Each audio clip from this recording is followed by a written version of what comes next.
வணக்கம். வணக்கம். உங்களோட பேர்? ஆதலிங்கமான ஒரு. ஓகே, இன்றைக்கி உங்களோட பர்த்டேன்னு சொல்லி உங்களுக்காக சர்ப்ரைஸாக கிஃப்ட்டுகள் வந்திருக்கு. சரியா? எத்தனாவது பர்த்டே உங்களோட? 34. 34. ஓகே, இந்த 34வது பர்த்டேக்கு உங்களுக்காக யார் கிஃப்ட்டுகள் அனுப்பியிருப்பாங்க? அண்ணாவா இருக்கு. அண்ணாவா இருக்கலாம். அண்ணாட பேர்? கரிஹரன். எங்கே இருக்கார்? ஃப்ரான்ஸில் இருக்கார். ஆனால் அவர்கிட்ட வராமல் வேறு யாரும் அனுப்பியிருந்தா யாராக இருக்கலாம்? ஓகே, உங்களுக்கு எத்தனை சகோதரம் இருக்காங்க? 3 பேர் இருக்காங்க. மற்றதில் யாரும் அனுப்பியிருந்தா?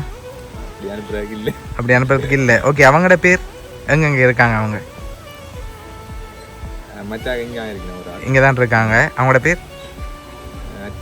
ஓகே, வேறு? ஓகே, அக்காவும் தான். ஓகே, ரிலேட்டிவில் யாரும் அனுப்பியிருந்தா யாராக இருக்கும்? அப்படி ஆக்கள் இல்லை. ஒருவேளை உங்களோட ஒய்ஃபும் செஞ்சுருக்கலாம். செஞ்சுருக்க மாட்டாங்களா? அண்ணாவை தான் இருக்கும். எப்படி சொல்கிறீங்க அண்ணாவா இருக்குமெண்டு? ஓகே, அதனால் அவராக இருக்கலாம்னு எதிர்பார்க்குறீங்க.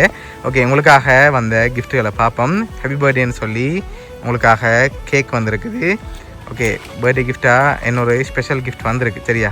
அதை பார்க்க முதல் ஃபைனலாக யார் எதிர்பார்க்குறீங்க? அண்ணாவா இல்லாட்டி ஒய்ஃபா இல்லாட்டி வேறு யாரும் அனுப்பியிருப்பாங்களா? அண்ணாவை தான் இருக்கும். ஓகே, உங்களுக்காக வந்து அடுத்த கிஃப்ட்டை பார்க்க முதல் அதை அப்படியே கீழே வைப்போம். ஓகே, உங்களுக்காக வந்த அடுத்த கிஃப்ட். ஓகே, இது என்ன வந்திருக்கு? என்ன மாதிரி இருக்கு? வளமையாக தெரிஞ்சதுதான், பட் பிடிச்ச ஒன்று வந்திருக்கு. என்ன வந்திருக்கு? போத்தல் மாதிரி இருக்கு. சரி, ஓப்பன் பண்ணுங்க பாப்போம்.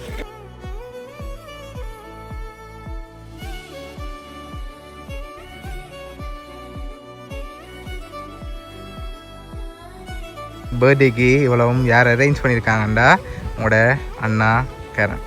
சரி, அவர் தான் அரேஞ்ச் பண்ணியிருக்கார் ஃப்ரான்ஸ்லேருந்து. என்ன சொல்ல ஆசைப்படுறீங்க அவருக்கு?